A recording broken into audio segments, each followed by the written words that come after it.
Hello everybody and welcome back to my channel. So today's video is going to be a bit different. I had a different video prepared for this week and it was going to be kind of like a week in my life during exams. I was going to film for like 5 to 7 days and show you what my life looks like when I have exams, but I filmed for about 5 days and I realized nothing really makes sense and can't really be like kind of put together in a cohesive way, so I'm just gonna film another video instead. And it's Friday today and I have to get this ready for Sunday or Saturday or Sunday, so we'll see how well and how quickly I can edit this. So today's video I think is gonna be all about university. Actually, we'll see how it goes, but in theory I would like to basically make a kind of comprehensive video about my experience at university. I've been here for 3 years and I think I have a lot to say about it, as well as upcoming exam kind of tips and tricks, how to navigate exams, especially in this crazy world and crazy time that we're in, because I think I have experience with that as well. By the way, as well, my boyfriend's like in the back, so if you hear anything, that's it, it's him. Let's get started, shall we? Can we also acknowledge my eyeliner, because I fucked it up. I was gonna do a wing and I fucked it up. It was completely different on one side to the other, and I just decided to, instead of erasing everything, just make it a kind of double wing. So I don't mind it. It's not the vibe of the video, but we're gonna go with it because I don't want to put on a face of makeup again. I have stuff to do besides putting on makeup every day. So I think how I'm gonna go about it is I'm gonna have kind of like a table of table of contents, and you're gonna be able to skip to the section that interests you the most, because I am gonna be talking about different things throughout the video, and I know that not all sections might interest you. So yeah, let's get started. So the first thing I'm gonna start is how I got here and just the whole application process of coming to the UK. As a lot of you will probably know, I am Romanian. I have lived my entire life in Romania and I have decided to move here for university, which was a crazy process, and it was something that I never thought, I'd do, but it just happened due to some kind of unforeseen events in my life. And yeah, let's talk about it. This will mostly be for people who are like European or international and are curious about kind of what I had to go through in order to come here, and I hope you find it useful. So I decided I wanted to go to the UK for university about 2 weeks before the application deadline, which is crazy, but again, some really weird series of events happened in my life at the time. I took a gap year out of high school, not 100% willingly, but I was kind of forced into a gap year, and the next year I was gonna go to university in the US. That didn't end up happening, and so I think it was December 24th, I decided, hey, I'm gonna go to the UK. So I talked to an agency in Romania that deals with helping people apply for foreign universities, including UK universities, and they helped me through the process. I was supposed to write the letter of intent, in which you basically talk about yourself and why you want to go to university. And then I had the person who helped me fill out my application on UCAS, and that was it basically. On I think it was January 11th, if I remember correctly, we applied, and that was it. In terms of my letter, I am very unfiltered when it comes to things like this. My letters are very much personal and things that I wouldn't want to filter, because there are, to me it is the most important to to be honest and be truthful in your intentions and in your past experiences. So I wrote a letter in like 2 hours. I talked about my experience with, you know, my process with why I wanted to choose the subject that I did, which is biomedical science. I was honest in saying that, you know, all my life I wanted to be a medic. I didn't really envision being my biomedical scientist, but I think people appreciate when you're real and when you're honest and when you don't just say what you think they want you to say. I don't know how else to put it, but just when you write that application, just be real. Just say what's on your mind. Talk about your experience and your story in the best way you know how. Don't worry about being too unprofessional or too personal, because they like that. They like to see that you are a real person and you have authenticity and individuality, and you don't basically want to do the same thing that everybody else is doing, because a lot of people are very filtered because they're scared that people who are reading, you know, will want them to be filtered and will want them to be very professional and but what happens is you end up sounding exactly like everybody else, and you don't want that. You want your application to stand out. And so I think that's my biggest advice, is just be honest and be real. And I think this is the biggest step to success in being accepted to a university. Another thing that really worked out well for me is because I took the gap year. I already had all my baccalaureate results, which is the final year exams that we take in Romania, and I already had all my results, and so I didn't have to wait for a conditional offer. I got unconditional offers to all the 5 universities that I applied to. I applied to, let's see if I can remember. I applied to University of Sussex. I applied to University of Manchester, I think. I applied to University of Sheffield twice. And I think I applied to University of Liverpool, if I remember correctly.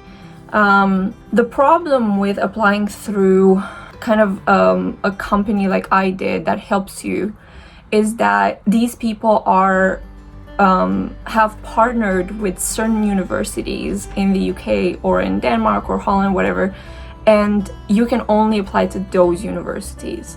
Now, in hindsight, it ended up, you know, looking at it from the future, it ended up being the best decision for me, but I would have liked to apply for kind of bigger, kind of higher profile universities because I had the grades.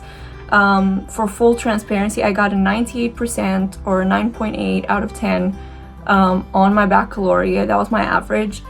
And I could have basically gotten into pretty much every university that I wanted based on my grades. Obviously, I could have failed at like my interviews or whatever, but I didn't actually get to apply to any of the universities that I wanted that were more high profile.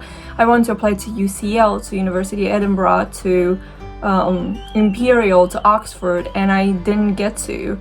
So be advised and be aware of the fact that if you do apply through one of these companies that help you out with your application, you might actually not be able to apply to the university that you wanted to. But also be happy to know that, you know, in the end, I think you do end up where you're meant to be, and I think I did. So yeah, that's another tip that I can give you.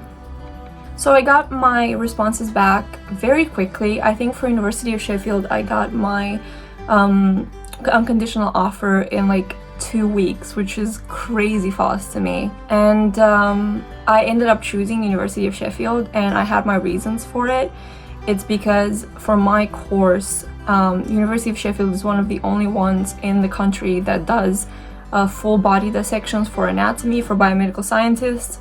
Usually biomedical scientists do not get to do the full body dissection. Even actual med students sometimes may not actually get to do anatomy on actual bodies, but that's the reason why I wanted to go. That was my main concern. I also wanted a university that was kind of more research based, and the University of Sheffield is part of the infamous Russell Group, which is a group in the UK of very high, like very good universities that are also very research based and perform high quality, like world renowned research. So I was very interested in that, since I thought I might want to pursue a research career in the future. So I would also advise, just very much do your research and very much make sure that whichever university you choose is the right university for you. I did tons of research before I applied, so just be aware and be mindful of not only the requirements or of the campus life or whatever, but actually of your course. Actually check the modules. You'll often find like the profile for your course, and you can see the modules, taught component, the research component, or whatever it is, and you can figure it out. See job prospects, see how, what's the percentage of people who get a job 6 months after graduation, because these things are very important.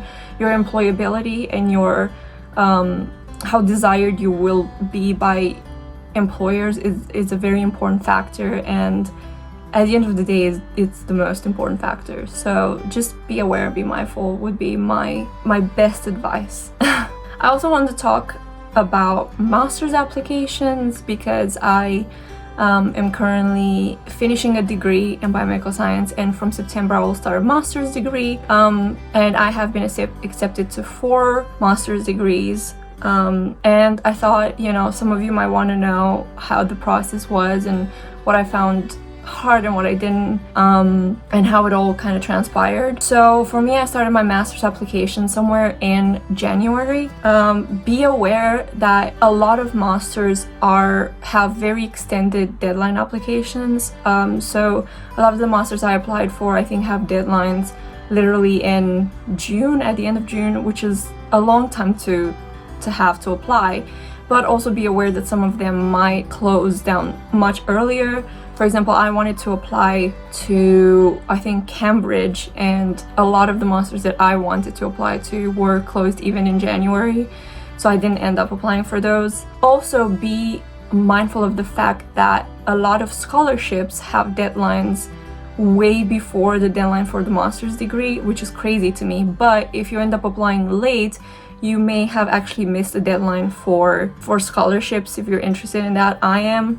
So yeah, just be mindful of that and try to get your application in as soon as possible. Some of them also have a first come first served basis, not necessarily in the way that whoever applies first will get picked for the masters, but they will have a specific number of master's application that they're looking for, and if they hit that number, then they won't accept anymore. So some of the deadlines may even be volatile, so be aware of that as well. In terms of finances, I guess that really depends on where you're from, but for us, since we're European, I ended up actually applying for a student loan from the government of the United Kingdom, and they ended up paying for all my tuitions for all 3 years that I've been here. The application is very straightforward. They don't ask for bank statements, they don't ask for anything, which I'm very happy about, because there's just a lot of hassle. What else is worth knowing? Yes, one thing that's very important that I freaked out the second year is that I thought, or actually I think that was for third year. The second year of university, I got a letter in the mail basically asking me to rewrite the form, because you have to renew it every year. I didn't know they have to renew it every year, but in the second year they sent me the form. And in the third year, so this was when I was in the second year applying for the third year finance, I did not end up getting a letter, and I completely forgot about it. I had a crazy year in the second year of university, and around exam time, I think I found by mistake a post about student finance on Facebook, and I realized that the deadline had closed, and then I realized, it dawned on me that they hadn't sent me the form again, and I was relying on them sending me the form, and they didn't, and I had to basically do it that day. I think either that was the deadline or something happened, but it was crazy. So be aware that you might not get the form in the mail, and you have to remind yourself you have to make it a point to rewrite and resend the thing every year, and it's your responsibility. No one's gonna come and basically cuddle you and say, oh, you have to do it. You have to remember to do it, because otherwise you might end up not being financed for that year, and you know, you wouldn't want that. Okay, now I'm going to talk a bit about accommodation and how I found the process of basically applying for accommodation and moving in first year, as well as kind of subsequent years and what ended up happening. So the first year I stayed in campus accommodation. I stayed within the university accommodation scheme, and it was great. I don't know, I loved it. I was very nervous at first because as I said, I'm very much an introvert and I love my kind of safe space, and also home is basically everything to me. So I was very scared that I'm gonna end up living for a year with people that I really don't like, and what am I gonna do? You know, like, it's gonna be so disappointing to have to come home every day to someone that I don't like and basically have to be stuck and confined in my room. So yeah, it was a very difficult process, but it ended up being the best decision I've ever made. So one thing I'm gonna say in regards to tips is, so when me and my parents were looking at the scheme and the rooms that are available, we saw that there is an ensuite room available, which means that you have your own bathroom within the apartment, which costed a specific amount. And then we saw this kind of superior room, which is almost twice as big, for only like a very, very small difference. It was more expensive, but it really didn't equate to how better the room was. So we ended up going for that. So one thing I would say is just really check the prices and check everything, because you know, for an additional like £40 a month or something like that, you could get double the room, and honestly it ended up being so nice. I had a double bed, I had a crazy desk, a crazy bathroom. Like literally the bathroom was the size of the other people's room, so it ended up being a very good decision. So just be careful again and be mindful. The next thing I'm gonna say is just be careful with like the first impressions, I guess. Although harmless, almost none of my flatmates got off to a good start, including me and my boyfriend, who was actually my flatmate in the first year. And we really didn't like each other the first time, just because I think we all had different expectations and just everything, you know. It was weird, but we ended up really liking each other afterwards, and I'm actually living with 3 of my initial flatmates, all of them boys that I absolutely love and get along with really well. And I don't know, make an effort to get to know your flatmates and get acquainted with them and friendly with them, because at the end of the day you do live together, and it's worth not having kind of animosities or awkwardness between you guys. Me and my flatmates were very special in that sense, in that we really got along, we do everything together, we're still really good friends and flatmates. Just everything ended up working for me, but I know a lot of people who didn't have great flatmates. Yeah, I don't know, I think my point is just make an effort and see what happens.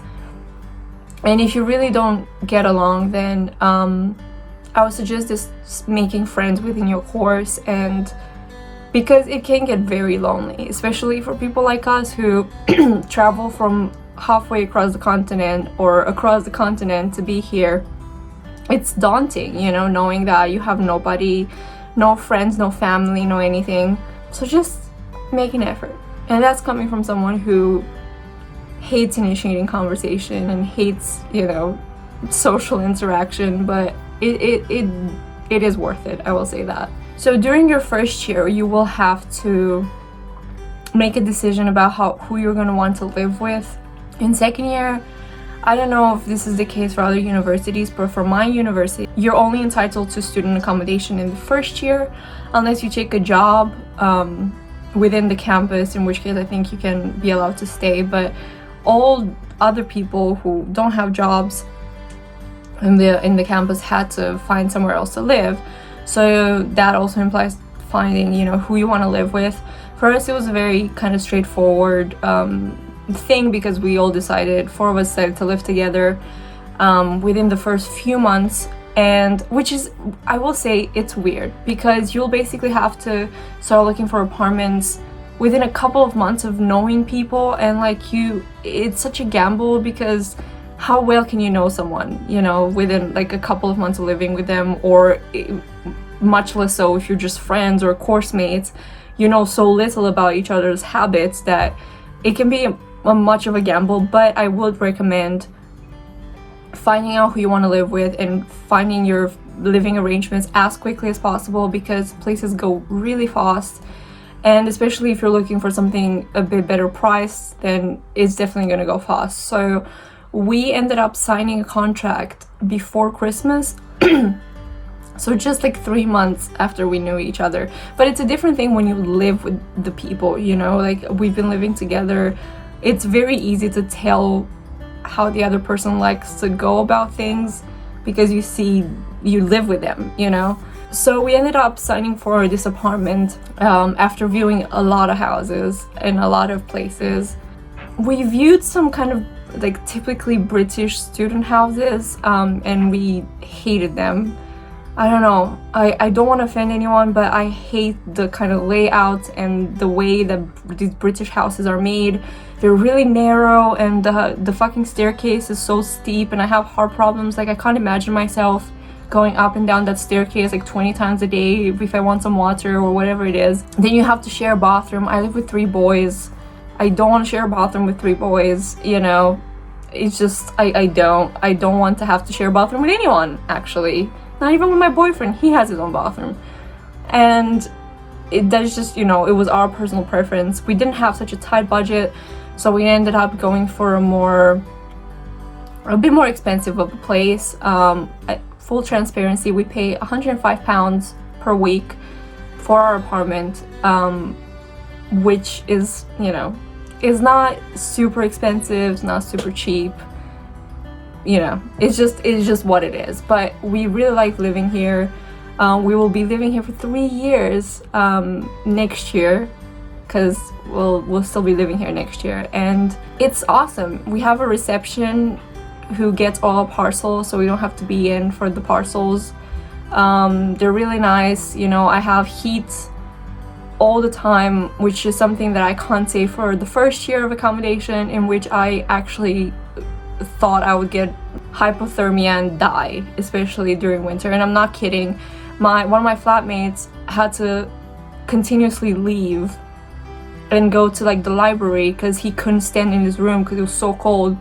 And it was the same for me. I had to buy a heated blanket and a heated like something to sit on because it was just so fucking cold. And just be aware, that's another thing. Ask about it, and be aware that you may not get heat all throughout the year. Some people don't mind, but really make sure that you get to terms with your environment, with your landlord. I had a guy from my course that had a broken window in his room for 3 months, and the landlord just wouldn't fix it. And when he fixed it, he left all the rubble and didn't do anything about it.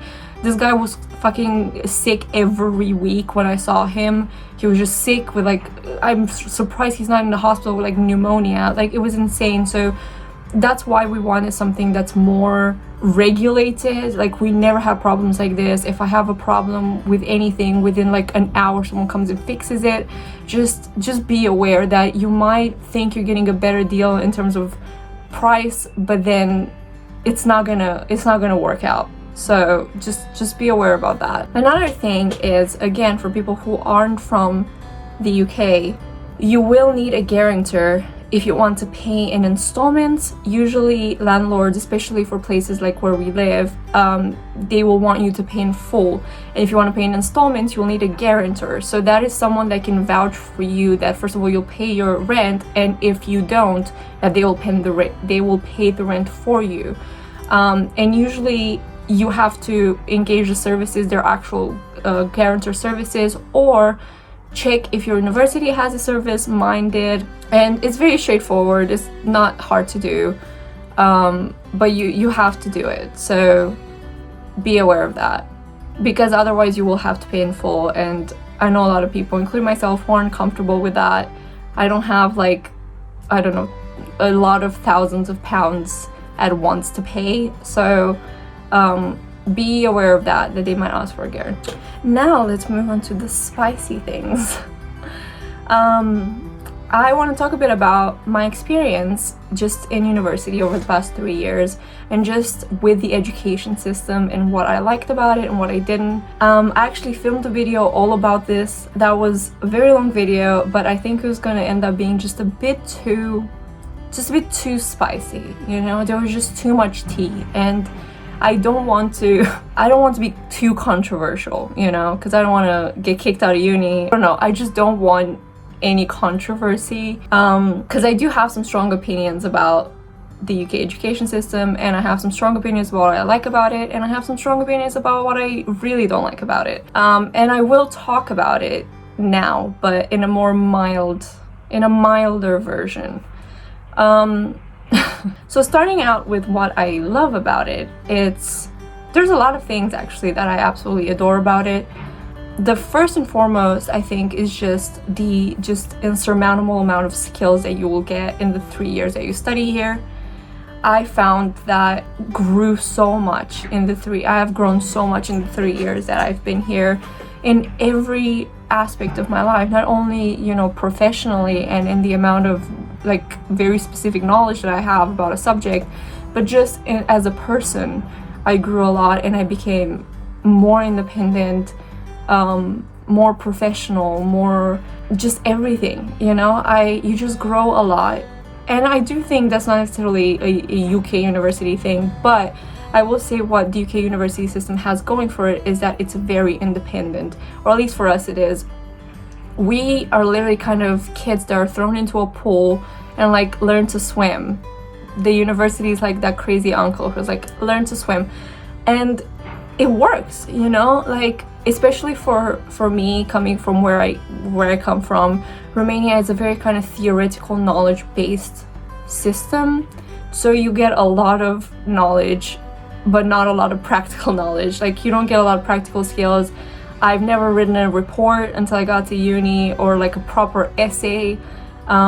There's just so many things. I didn't get any public speaking experience, so there's just a lot of things that I missed out on. I will say, admittedly, that the opportunities maybe were presented to me, I just didn't necessarily take it. But in general, you just won't get many practical skills where I'm from. So here you're just kind of, everything's practical, you know, and you have to learn really fast to adapt.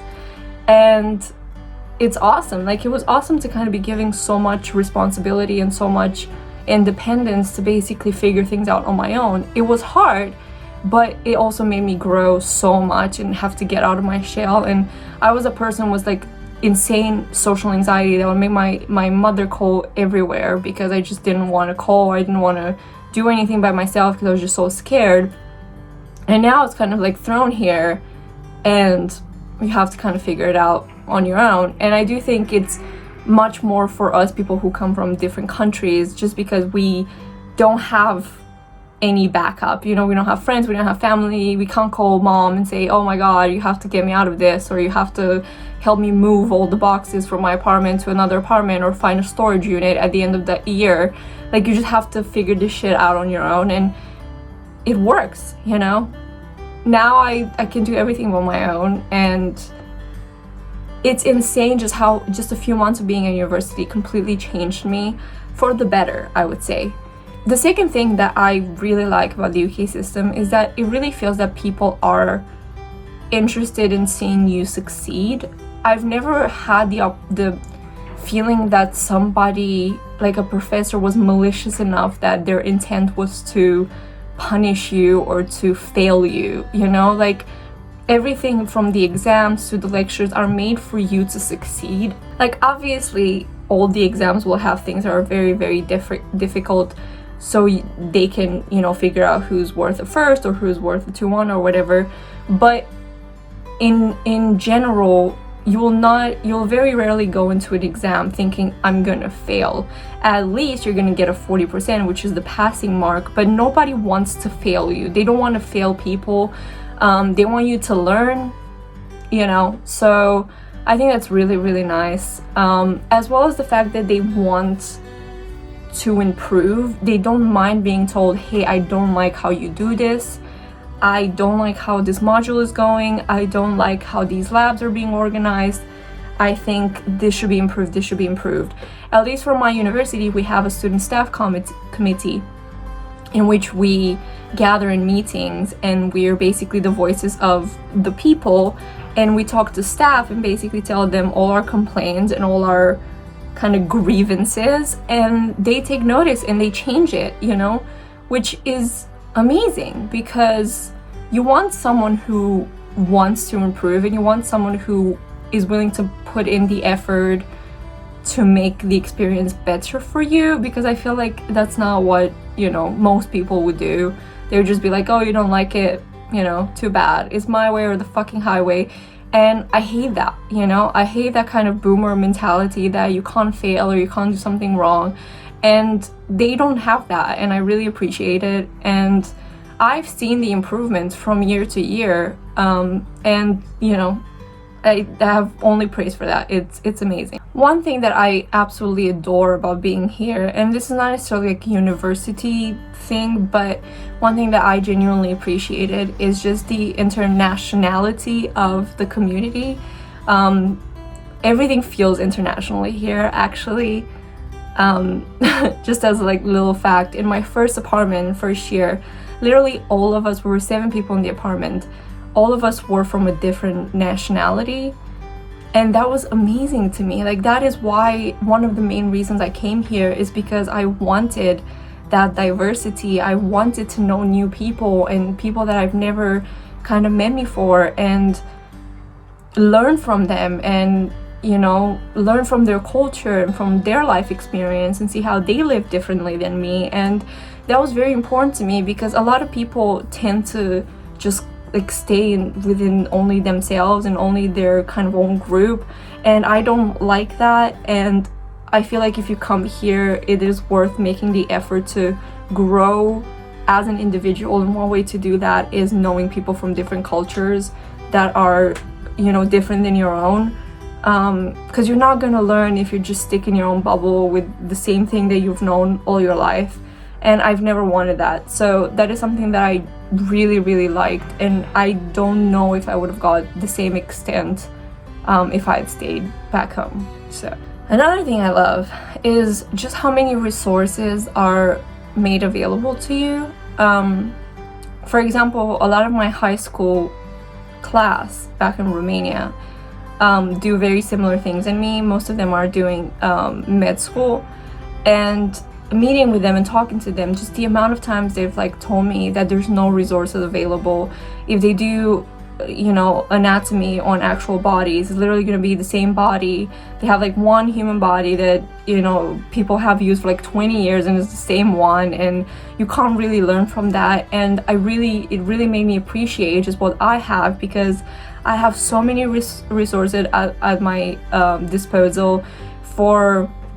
To give an example, for my second year of university, we did human anatomy, which is where I do the human full body dissection. And for about 3 of us, or actually it was about 6 of us, we got our own human body, which is crazy to think about, but we got, you know, our own thing that we could work on, and we could basically have hands-on experience with that nobody touched before. And this goes for everything. Like, you just have that, just everything at your disposal, and it's incredible, you know, because I learned so much, and it was probably one of the best experiences I've ever had, just doing that 1 year of anatomy. And it was very humbling and just incredible. So that's one thing that I really appreciate. But then again, med school in Romania is free, and here I'm paying £9,250. So, you know, obviously there's going to be a difference in resources available, but I just thought, you know, it is worth pointing out that it is something that really works, and I really like it. Now getting to the juicy stuff. which is the bad things, or what I didn't like or liked less about the system. And I'll start with my main thing, which in the video that I originally filmed, I think I went on for about 20 minutes about it, because that was immediately after exams and I was really mad and I needed to rant. But now I'm gonna keep it shorter, and I'm gonna tell you that I think the main problem I have with the UK education system is the fact that you are very unlikely to ever get above a 70 or an 80 on an assignment or on an exam, if that exam is marked by an actual human being, by an individual. People here have a fear of giving students more than a 70 or an 80. So here the system goes from 0 to 100%, obviously, and it's also categorized in these classes. So from 70% to 100%, you get what is called the first class, which is the highest mark that you can achieve. This is what is going to be said on your diploma, that you have graduated with the first class honors. Then you have a 2-1, which is a upper second class honor, which is from a 60% to a 70%. Then you have a lower second class honor, which is from 50% to 60%. Then you have a third, which is from 40 to 50, I think. And then you fail. But the problem is that it is very, very hard to get a first. And if you do get a first, you will get like a 70% or a 75% at max. Once in my life, I got a 79% on an essay in second year, and that was it. To give you more of kind of a context, in second year I had a lot of MCQ exams, and for my MCQ exams I got above a 70 on every exam, and my biggest was an 87, which was really great. I worked so hard for my grades. I really love studying and I love university, and if you know me, you know I am a hard worker, and I do care about my grades, and I do care about my future, and I will put in the work no matter how hard it is, and it was reflected in those grades. However, whenever I had an exam that was marked by an individual, I almost never, especially in an actual exam, not in an assignment, I almost never got above a 70%.